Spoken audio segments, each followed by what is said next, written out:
Vitamin D refers to a group of fat-soluble secosteroids responsible for enhancing intestinal absorption of calcium, iron, magnesium, phosphate and zinc. In humans, the most important compounds in this group are vitamin D3, also known as cholecalciferol, and vitamin D2, ergocalciferol. Cholecalciferol and ergocalciferol can be ingested from the diet and from supplements. Very few foods contain vitamin D. Synthesis of vitamin D, specifically cholecalciferol, in the skin is the major natural source of the vitamin. Dermal synthesis of vitamin D from cholesterol is dependent on sun exposure, specifically UVB radiation. Vitamin D from the diet or dermal synthesis from sunlight is biologically inactive.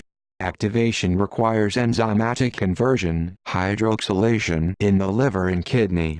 Evidence indicates the synthesis of vitamin D from sun exposure is regulated by a negative feedback loop that prevents toxicity, but because of uncertainty about the cancer risk from sunlight, no recommendations are issued by the Institute of Medicine, U.S., for the amount of sun exposure required to meet vitamin D requirements.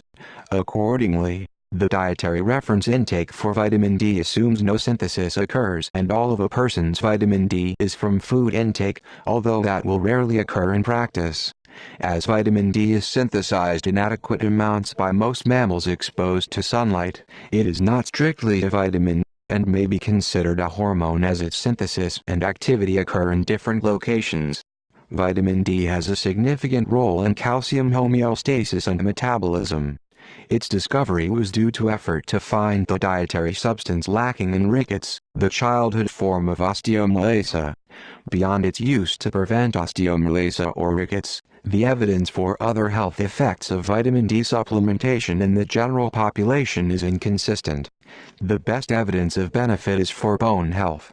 The effect of vitamin D supplementation on mortality is not clear, with one meta-analysis finding a decrease in mortality in elderly people, and another concluding no clear justification exists for recommending vitamin D. Because it found mounting evidence for a benefit to bone health, though it had not found good evidence of other benefits.